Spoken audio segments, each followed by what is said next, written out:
అమరావతి అన్నటువంటి సెంటిమెంట్ 2014 నుండి 19 దాకా బాగా సీరియస్‌గానే వెళ్ళింది.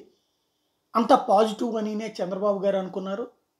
దాని ఇంపాక్ట్ ఎలక్షన్స్‌లో ఇంకా భారీ విజయం సాధిస్తారనుకున్నారు. తీరా చూస్తే ఆ నియోజకవర్గం అమరావతి ప్రాంతమైనటువంటి తాడికొండ నియోజకవర్గంతో పాటు అమరావతి ఉన్నటువంటి జిల్లా అయినటువంటి గుంటూరు, ఆ పక్కనున్న కృష్ణ రెండిట్లో కూడా భారీగా దెబ్బతిన్నారు.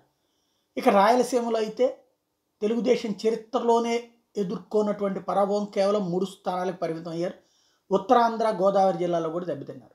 ఎందుకు అంటే గ్రౌండ్ లెవెల్‌లో మొత్తం తీసుకొచ్చి నవనగరాలతో కూడిన రాజధాని అంతా అక్కడే పెడుతున్నారన్నటువంటి ఒక అసంతృప్తి ఉత్తరాంధ్ర, రాయలసీమలో రగలడం, అది ఆయన అంచనా వేయకపోవడం వల్ల జరిగింది. ఇప్పుడు 2019 నుంచి 2024 మధ్యలో విశాఖని రాజధానిగా చేసుకుని, అలాగని మిగతా వాళ్ళకి అన్‌సాటిస్ఫాక్షన్ లేకుండా ఉండటం కోసం హైకోర్టు కర్నూలులో, అసెంబ్లీ అమరావతి ప్రాంతంలో ఉంచడం ద్వారా సంతృప్తి పరుద్దాం అనుకున్నటువంటి జగన్మోహన్ రెడ్డి ఆ రూట్‌లో సక్సెస్ కానీయకుండా చేయడంలో చంద్రబాబు సక్సెస్ కావడం వలన ఇప్పుడు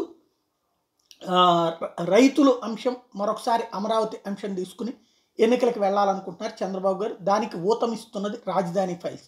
ఈ రాజధాని ఫైల్స్ సినిమాకి సంబంధించి ఆనాడు అమరావతిలో ఇన్ని ఎకరాలు తీసుకోవడం వల్ల జరిగిన నష్టం గురించినటువంటి మాట్లాడిన పవన్ కళ్యాణ్ గారు ఇప్పుడు చంద్రబాబు గారితో కలిశారు కాబట్టి తన ఆలోచనతో కూడినటువంటి రాజధాని అక్కడ నిర్మింపచేస్తానని చెప్తూ ఉన్నారు అమరావతి.